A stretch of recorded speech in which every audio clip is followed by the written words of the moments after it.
अस्सलाम वालेकुम। मैं आपका भाई अमजदुल्ला खान, स्पोक्समैन एमबीटी। जैसा कि आप लोग जानते हैं कि आज से 10 दिन बाद में माह रमज़ान की शुरुआत होने वाली है और तमाम मुसलमान जो है माह रमज़ान की तैयारी में लगे हुए हैं। तो जहाँ पर मैंने अपने पिछले वीडियो में ये बात बतलाई थी कि कांग्रेस के जो सरबराह चीफ मिनिस्टर श्री रेवंत रेड्डी साहब है, रमज़ान का इजलास कंडक्ट नहीं कर रहे हैं जो साबिक़ में हुआ करता था। जब से कांग्रेस की गवर्नमेंट आई, सबसे चीफ मिनिस्टर बनने के बाद में पहला रमज़ान जब आया था, बिल्कुल बहुत कम शॉर्ट टाइम था और पार्लियामेंट इलेक्शन का ऐलान होने वाला था, कोड आ गया था। तो उस लास्ट ईयर जो है कोई भी रमज़ान के काम सही नहीं हुए थे। आपको मैं ये भी बतलाया था मेरे पिछले वीडियो में कि किस तरीके से पिछले जब यूनाइटेड आंध्र प्रदेश हुआ करता था, chief minister N Chandrababu Naidu CM थे, तो रमज़ान के जो इंतज़ामात आपके जो मीटिंग होती थी, जुबली हॉल में मीटिंग होती थी, चीफ मिनिस्टर उसकी सदारत करते थे। हमारे फारूक साहब माइनॉरिटी वेलफेयर मिनिस्टर उन्हों रहते थे। ऑल कलेक्टर्स को बुलाया जाता था डिस्ट्रिक्ट के, ऑल एसपीज को, कमिश्नर्स को बुलाया जाता था और ऑल एचओडीज रहते थे, वाटर वर्क्स और इलेक्ट्रिसिटी, तमाम हेड ऑफ द डिपार्टमेंट्स को बुलाकर बाज़ाब्ता रिटर्न पूरे एमएलएस को, एमपीज, मिनिस्टर और मुस्लिम तंजीमों को भी बुलाया जाता था। तो चंद्रबाबू नायडू जाने के बाद में राजशेखर रेड्डी साहब आए। कुछ दिन के लिए सिलसिला जारी रहा और राजशेखर रेड्डी साहब बेहतरीन अंदाज में जो है रमज़ान के इंतजामात खुद आप जो है फ़ोन करके कलेक्टर से, इनसे उनसे मालूमात हासिल किया करते थे। बाद में रोशैया आए, फिर किरण कुमार रेड्डी आए, ये सिलसिला बंद हो गया था। केसीआर साहब आने के बाद में मजलिस इत्तेहादुल मुस्लिमीन वाले के चंद्रशेखर राव साहब पे ये प्रेशर डाले कि रमज़ान का इजलास जो है सिर्फ़ और सिर्फ एमआईएम के एमएलएस को बुलाना और एमआईएम के जो मातेहत कुछ उलमा मशाइखीन हैं उनको बुलवाना। तो ये सिलसिला 9 साल तक चलता रहा। 9 साल तक पूरे रमज़ान के इंतजामात पे बिल्कुल नज़रअंदाज कर दिया गया। कोई बड़ा मेजर काम नहीं हुआ। पूरे 9 साल की मेरे कने तारीख है कि शहर में लाइट बंद हो जा रही थी, क्योंकि इलेक्ट्रिसिटी का पावर कंजम्पशन ज़्यादा होता है शहर में और अजलाओं में। कई जगह अजलाओं से हमें शिकायतें आती थी, गंदे पानी की शिकायतें। ट्रैफिक जाम का तो रमज़ान में ये हालत था कि 5 बजे के बाद में घर से निकलना या दफ्तर से निकल के घर को आना ये बहुत ही मुश्किल हो रहा था। ये पूरा 9 साल का अरसा रहा कि हैदराबाद के लोग और अतनाफ लोग और ख़ास तौर पर जो मेजर डिस्ट्रिक्ट्स में मुस्लिम से, जो हैदराबाद के बाद में सबसे ज़्यादा मुसलमान निज़ामाबाद में है, आपके महबूब नगर में है, ऐसे मुकामात पे भी रमज़ान में लोगों को तकलीफ़ हो रही थी। बहरहाल हम उम्मीद कर रहे थे कि हमारे कांग्रेस की गवर्नमेंट आने के बाद में चीफ मिनिस्टर रेवंत रेड्डी साहब ये पुरानी रिवायत को फिर से लागू करेंगे और मुसलमानों को इम्पोर्टेंस देंगे, क्योंकि जब इलेक्शन के दौरान में बड़े बड़े वादे किए गए थे, उस वो दूसरा इशू है, मैं बाद में बात करूंगा उसके ऊपर। लेकिन हमारी ये उम्मीद थी। तो पहला साल तो वैसे ही चले गया, कोई ऐलानात नहीं हुए, कुछ नहीं हुआ। अब जब सेकंड रमज़ान आ रहा था तो मुसलसिल 1 महीने पहले से हम चीफ मिनिस्टर को लेटर लिख रहे थे, कोई ऐसा उसके अंदर ये बात नहीं आ रही थी। अब मसला ये हुआ कि सेकंड रमज़ान को अब बिल्कुल 10 दिन बाकी है। आज से कुछ दिन पहले चीफ मिनिस्टर के जो प्रिंसिपल सेक्रेटरी कोई आईपीएस ऑफिसर, शाहनवाज कासिम साहब आईपीएस ऑफिसर, ये एक इजलास कंडक्ट किए। उन्होंने कंडक्ट करके बिल्कुल कमरे में 4 आदमी बैठ गए, ऑफिसर बैठ के एक ऐलान कर दिए कि मक्का मस्जिद में जो है हम खजूर और पानी बहुत देंगे। शाही मस्जिद में खजूर और पानी देंगे, सेक्रेटेरिएट के 2 मसाजिद में। फिर एक ये ऐलान आया कि हम जो है एम्प्लॉइज़ को 4 बजे छोड़ देंगे। ये खजूर और पानी मुसलमानों का मसला नहीं है, मक्का मस्जिद में खजूर और पानी। ये 4 बजे ऐलान कांग्रेस के मौजूदा अक़लियती कायदीन बोलिए और कुछ रिपोर्टर्स जो है चीफ मिनिस्टर का बड़ा कारनामा कि मुसलमानों को 4 बजे छोड़ दे रही। एक पागल आज बेवकूफ़ राजा सिंह बयान दिया कि भाई कैसा छोड़ते, पिछले 20-25 साल से ये सिलसिला जारी है। अब रही बात, आज एक इजलास कंडक्ट किया गया सेक्रेटेरिएट में रमज़ान के सिलसिले में। आपको मैं ये बतलाना चाह रहा हूँ कि किस कदर बेवकूफ़ बनाया जा रहा है चीफ मिनिस्टर रेवंत रेड्डी की तरफ से मुसलमाना ने तेलंगाना को, और कांग्रेस की सरकार मुसलमानों को कैसा लाइट ले रही है। पहले तो माइनॉरिटी वेलफेयर डिपार्टमेंट किसके पास है? 1 साल से जो है चीफ मिनिस्टर रेवंत रेड्डी का है। आपके पास कोई मुस्लिम मिनिस्टर नहीं है। अब आप देखिए कि रमज़ान का जो इजलास होता, आप इसको कंपेयर करिए रमज़ान के इजलास को दूसरे त्योहारों के इजलास से कंपेयर करिए। गणेश का इजलास होता, आपके रामनवमी का इजलास होता, हनुमान जयंती का इजलास होता, गणेश का जो इजलास होता, ये तमाम जो हिंदू त्योहारों का इजलास होता, चीफ मिनिस्टर खुद उसको 1 महीना पहले 2 महीना पहले उस इजलास को कंडक्ट करते। आपको याद होगा कि सीएम साहब खुद निकल के जो है गणेश के इंतजामात टैंक बैंड पे फिर के देख रहे थे, आप लोग देखे होंगे। और यानी जो हिंदू एमएलए एमपी सबको बुलाया जाता है वो इजलास में, साथ में तमाम तंजीमों को, आरएसएस को बुलाया जाता है, विश्व हिंदू परिषद को, बजरंग दल को बुलाया जाता, गणेश उत्सव समिति को बुलाया जाता, सबको बुलाया जाता। जहां पर रमजान की बात आ रही है, बिल्कुल बंद कमरे में इजलास होता है और प्रिंसिपल सेक्रेटरी शाहनवाज कासिम इजलास लेते हैं 4 ओहदेदारों के साथ बैठ के। कोई मुस्लिम तंजीम को नहीं बुलाते, कोई मुस्लिम एमएलए को नहीं बुलाते। आज जो इजलास कंडक्ट हुआ ये किसकी सदारत थी नहीं मालूम, क्या मोहम्मद अली शब्बीर सदारत करे नहीं मालूम, क्या Fahim Qureshi as a chairman टिमरिस सदारत करे, ये किसी को नहीं मालूम। बहरहाल आज एक इजलास हुआ सेक्रेटेरिएट में, कुछ पुलिस के आला ओहदेदारों को और मजलिस के एमएलए को, मुस्लिम एमएलए एमएलसी को बुलाकर एक इजलास हुआ। तो मेरा यहाँ पहले सवाल ये है कि चीफ मिनिस्टर के पास माइनॉरिटी वेलफेयर का ओहदा है, चीफ मिनिस्टर साहब क्यों नहीं आए? क्या सीएम साहब के हाथ और पैर को मेहंदी लगी हुई है क्या, जो घर से नहीं निकल रहे हैं मुसलमानों के लिए इजलास कंडक्ट करने? क्या चीफ मिनिस्टर साहब ये समझ रहे हैं कि अगर मैं ये मुसलमानों का इजलास कंडक्ट करा रमजान का तो हिंदू मेरे से नाराज होंगे बोल के? क्या ये हमारे रेवंत रेड्डी साहब, अरविंद केजरीवाल की पॉलिसी और केसीआर की पॉलिसी चल रहे हैं क्या? सॉफ्ट हिंदुत्व की पॉलिसी चल रहे हैं क्या? Why the chief minister, being the minority, holding the minority welfare department, why he has not chaired the meeting and why he has not conducted the meeting? मेरे को ये बतलाना है। 1 साल का अरसा हो गया आप सीएम बन के कभी मक्का मस्जिद का दौरा नहीं करे, आप जो है शाही मस्जिद का दौरा नहीं करे, सेक्रेटेरिएट की मस्जिद का दौरा नहीं किए। चलिए ठीक है, आज इजलास हुआ, इजलास में अब आपको ये बतलाना चाह रहा हूँ कि एमएलसी इलेक्शन का कोड है। कोई भी गवर्नमेंट जो है बड़े ऐलानात नहीं कर सकती, कोई बड़ा काम टेकअप नहीं कर सकती। तो यहाँ पर ये इजलास कंडक्ट करना खुद आपको बेवकूफ़ बनाने के बराबर है। ये एमएलसी कोड आने से पहले चीफ मिनिस्टर साहब पूरे अपने कामों के फैला मंगा के साइन करे।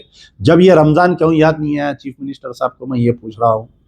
आज जो इजलास आज से यानी कल मक्का मस्जिद का दौरा करे हमारे principal secretary minority welfare IPS officer है, उनके साथ में जो है हमारे फ़हीम कुरैशी साहब जो चेयरमैन एंड वाइस प्रेसिडेंट टिमरिस है वो भी आए थे।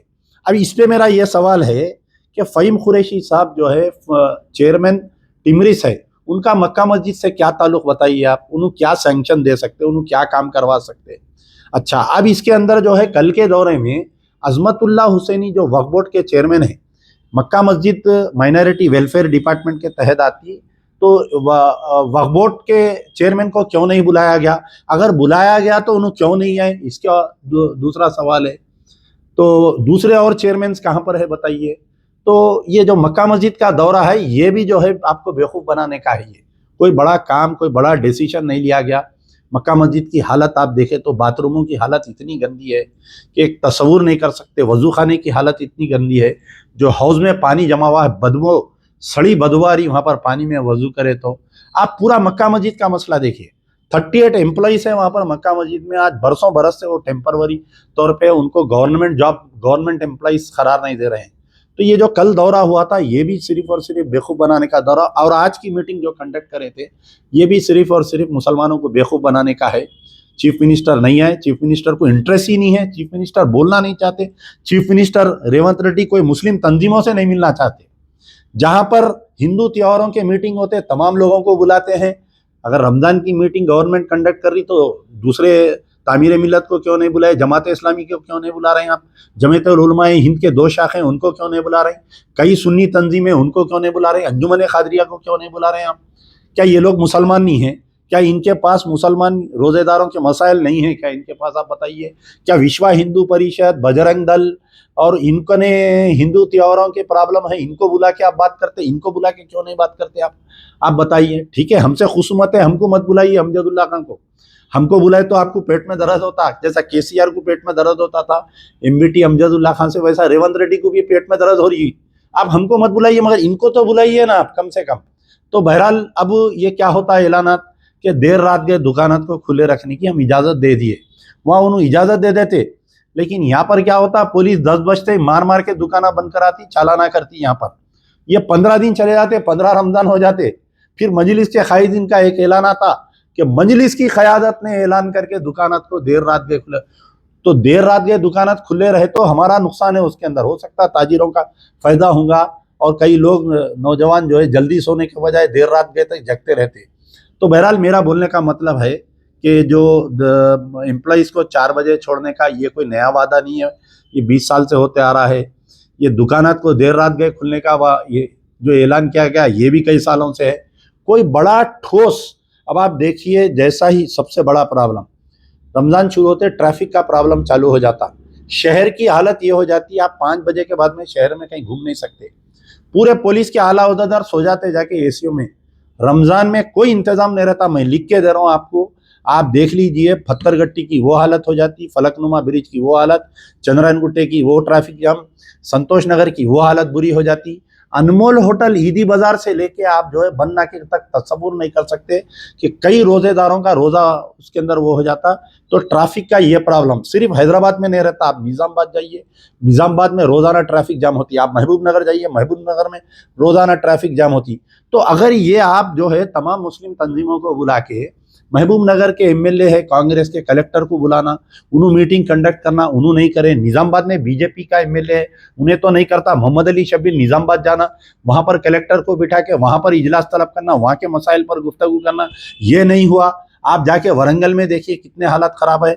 आपका मिनिस्टर वहां पर एक पावरफुल मिनिस्टर है खम्मम में, उन्होंने मीटिंग कंडक्ट करना, उन्होंने मीटिंग नहीं कंडक्ट करे।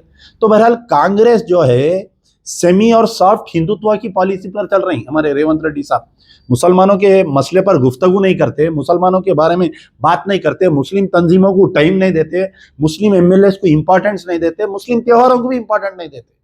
अब जो कांग्रेस के अक़लियती कायदीन हैं बेचारे, हमारे जो लोग हैं, ये मजबूरी की हालत में पड़े हुए हैं। बिल्कुल इनका हालत ये हो गई कि कांग्रेस के यानी यतीम और यसीर का जो हालत होती, कांग्रेस के मुस्लिम कायदीन की वो हालत हो गई। चीफ मिनिस्टर और कांग्रेस के जो प्रदेश अध्यक्ष है उन्होंने भी जो है कोई मुसलमानों से मिलने के लिए राजी नहीं हो रहे, बोल के सुना, मैं उन्होंने भी नहीं मिल रहे। कोई मुस्लिम वर्करों से कांग्रेस के गुफ्तगू करने के लिए भी उन्होंने नहीं है। तो बहरहाल मेरा बोलने का मतलब है कि मक्का मस्जिद के कल जो दौरा हुआ उसमें सिर्फ फ़हीम कुरैशी क्यों थे, फ़हीम कुरैशी का मक्का मस्जिद से क्या ताल्लुक, अजमतुल्लाह हुसैनी क्यों नहीं आए, आज का जो इजलास कंडक्ट हुआ वो चीफ मिनिस्टर वो इजलास में क्यों नहीं आए, कौन मोहम्मद अली शबीर की कौन सुनते बोलिए, उन्होंने तो एक एडवाइजर है ना भाई खाली, और चीफ मिनिस्टर साहब का इशारा है कि पूरे महकमों में मोहम्मद अली शबीर की कोई नहीं सुनना बोल के। तो आज का इजलास ये कौन कंडक्ट करे, कैसा कंडक्ट हुआ, यानी चोरा चोरा मिलके गाँव बांट लिया वैसा किस्सा था ये। जो भी हुआ बहरहाल ये मुसलमानों को बेवकूफ़ बनाने के लिए अभी भी वक्त है, 10 दिन का वक्त है। चीफ मिनिस्टर साहब आप ख्वाब गफलत से उठिए, ये अमजदुल्ला खान की तुमको वार्निंग है, एडवाइस है कि ऐसा ही करे। 9 साल तक मुसलमानों को बेवकूफ़ बनाए, जब मुसलमान पलट गए तो केसीआर साहब फार्म हाउस के होके रह गए। आज केसीआर की बर्थडे मनाने के लिए भी कोई नहीं मिल रहा वक्त। तो बहरहाल चीफ मिनिस्टर अभी भी 10 दिन का वक्त है, पूरे सिटी निज़ामाबाद में मीटिंग होना, महबूब नगर में मीटिंग होना, हर डिस्ट्रिक्ट में ये मीटिंग होना। और एक बात यह है कि ये एमएलसी कोर्ट में आप बड़ा ऐलान नहीं कर सकते कुछ भी। अब बताइए अगर एक्स्ट्रा ट्रांसफार्मर्स लगाना पड़ता सिटी में, महकमे इलेक्ट्रिसिटी के बजट नहीं है, आप बजट दे नहीं सकते एमएलसी कोड में। गंदा पानी आ रहा, मसाजिद के अतराफ में दुनिया का कचरा पड़ा हुआ है, ना सिर्फ हैदराबाद बल्कि मैं थोड़े दिन पहले निज़ामाबाद गया तो देखा वहाँ पर कचरे के अंबारा पड़े हुए, मसाजिद के अतराफ में मोरियाँ बह रही वहाँ पर। तो ये मीटिंग जो हुई है ये बिल्कुल ही मुसलमानों को बेवकूफ़ बनाने की मीटिंग है। चीफ मिनिस्टर साहब आज मीटिंग से लापता थे। चीफ मिनिस्टर के पास माइनॉरिटी वेलफेयर का पोर्टफोलियो है, उन्होंने नहीं आए। मक्का मस्जिद में वक्फ बोर्ड के चेयरमैन लापता थे, कल दौरा हुआ। मक्का मस्जिद के हालात देखे तो बहुत बुरे हैं। तो ये तमाम तंजीमें जो इलेक्शन में कांग्रेस की तायद करे थे, मैं उनसे तमाम से गुजारिश करता हूं कि आप लोग बाज़ाब्ता तहरीर करिए कि नहीं चीफ मिनिस्टर साहब अपॉइंटमेंट नहीं दे रही। मैं कल जमात इस्लामी के ज़िम्मेदारों से बात किया कि भाई आप रमज़ान के मसले पर क्यों खामोश है, तो नहीं चीफ मिनिस्टर अपॉइंटमेंट नहीं दे रहे हैं। अरे आप अपॉइंटमेंट नहीं दे रहे तो बात आवाम के सामने लाओ, आप प्रेस कॉन्फ्रेंस करो, आप प्रेस कॉन्फ्रेंस करके लेटर लिखो, ओपन लेटर लिखो। जमीयतुल उलमा के दोनों शाखों के ज़िम्मेदारों से बात किया तो वो लोगों का भी बोलना ये है, एक बीआरएस के फेवर में, एक कांग्रेस के फेवर में। अरे भाई आप लेटर लिखो, आप ओपन स्टेटमेंट दियो, chief minister Revanth Reddy RSS का आदमी है बोल के बोलो, आप खुल के क्यों नहीं बोलते। आप कांग्रेस के राहुल गांधी को लेटर लिखो, आप प्रेस कॉन्फ्रेंस कंडक्ट करो, आप क्यों डर के कमरों में बैठे हुए आप बताइए। आप जितने मुस्लिम तंजीम है ओपन बयान दियो आप लोग निकल के, जैसा अमजदुल्ला खां बयान दे रहा, ताकि कम से कम कांग्रेस के AICC तक आवाज़ जाती। तो बहरहाल ये थे कि रमज़ान का मसले में चीफ मिनिस्टर जो मुसलमानों के साथ हरकत कर रहे हैं, इंशाअल्लाह अज़ीज़ इसका बदला आने वाले बल्दिया इंतखाबात में मुसलमान लेकर बताएंगे। शुक्रिया। यार जिंदा सोबत।